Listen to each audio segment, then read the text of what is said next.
Mshangazi kwanza mmoja wapo ni ule ambaye ameshazaa. Alafu singomaza tunaangalia umri. Kwa sababu ukiangalia washangazi ni watu ambao wana umri mkubwa. Na ukiangalia singomaza ni mtu ambaye tayari ameshazaa lakini yuko peke yake. Na pisikali ni mtoto ambaye ana sura nzuri, ukimwona ni beautiful. Kwa hiyo ndio pisikali. Kawinjoy TV, habari na burudani. Mambo vipi mpenzi mtazamaji wa Kajos TV? Bwana niite Juma Ramadhani ikiwa mzigoni. Bwana tuna challenge kadogo hapa. Tunataka tuweze kujua utofauti wa mshangazi na mshangazi pamoja na wale wa pisikali wanakuaje na mjimama wanakuwa wanajiita wenyewe hivyo. Nakutana na wanangu hapo wauni, wazee wa mtaani, watu wakubwa sana ukiona wanakuwa unajua unaona bendera ya mahome kwa sababu vile vijana banangu bendera ya home haipandishwi. Mambo vipi? Fresh. Majina Dogo mali hapo. Tuambie utofauti wa mshangazi, mjimama pamoja na pisikali na kuaja watu watatu. Mshangazi kwanza mmoja wapo ni ule ambaye ameshazaa.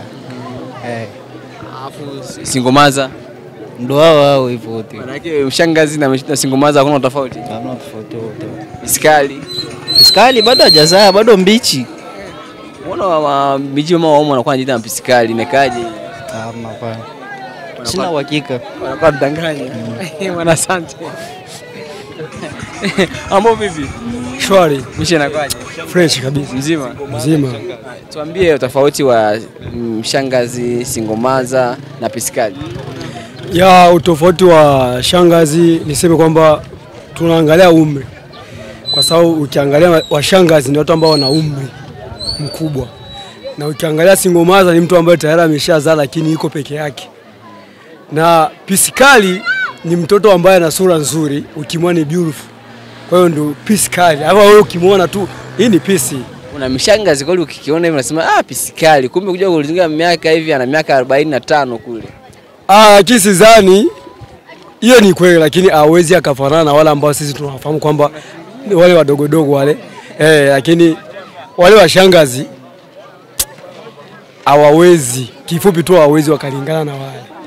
Kwa nini wa pisikali hapa nyumbani wanakuwa wameshakuwa na watu mmoja fulani anajiita pisikali? Inakuwa na ukweli kabisa. Inakuwa na ukweli kwa sababu upisi hatutaangalia kwa kuzaa tu. Tunaangalia muonekano wake. Na mshangazi tunaangalia kwa miaka yake. Mshangazi tunaangalia miaka na muonekano pia kwa sababu hata ukiangalia kwenye sura yake utamkuta huyo hapa na huyu utofauti upo. Asante. Tutatofautisha. Asante kwa majina. Mimi ni Babas wa Babas. Babas wa Washungi. Washungi. Washungi. Sio washundu. Washungi. Bana huyo hapa ni Babas wa Babas aka Washungi. Asante. Malizie bado hapo kuna. Ishoboy Tanga dume la Tanzania.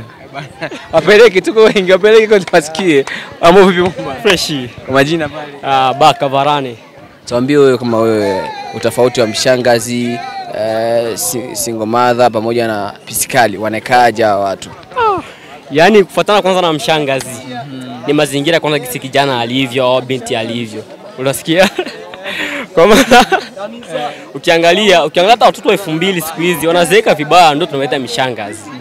Na mshangazi anatana na umri, unasikia? Utakuta kabisa mama mkubwa na nini, huyo hivyo so mshangazi. Ila mshangazi wako kwenye maetape fulani ya. Hivi kunaweza kuwa pisikali mshangazi? Pisikali mshangazi. Yupo kufuatana na mazingira. Miaka inakwenda lakini mwili lakini bado ni pisikali yule. Na wewe ukimwona unapita naye. Unapita naye. Unajua pisikali nini? Ila kwa sasa mapisikali ndio watoto wa 2000 ambao tunawazoea kwa sasa. Sisi ya mtoto 2000 huyo ndio pisikali sasa. Kuna pisikali ambaye anakuwa ameshazaa. Pisikali? Inawezekana. Pisikali akawashazaa watu wawili watatu. Inawezekana. Inakuaje hii? Yaani hiyo ni kujigisi anavyojichunga mwenyewe, nini mazingira yake. Kwa maana wengine washazaa wanajizeekesha kabisa lakini umri bado anaruhusu kwa pisikali. Hawezi kuwa mshangazi. Hapana. Wewe ni pisikali na mshangazi unapenda yupi zaidi? Mimi napenda pisikali, hapana mshangazi. Mimi napenda pisikali. Lakini wanasema mishangazi wana malezi mazuri. Kwa wao ambao wanawapenda. Mimi kwa pisikali ndio wananilea vizuri ya. Unajua watu wanakimbia jela miaka 35 sasa hivi. Tukiangalia mazingira kwa mfano mimi, kipato kipo, lazima iweze kanipeleka kokote. Mapema. Bana, asante kwa muda wako. Poa, shukrani. Kawi Enjoy TV, habari na burudani.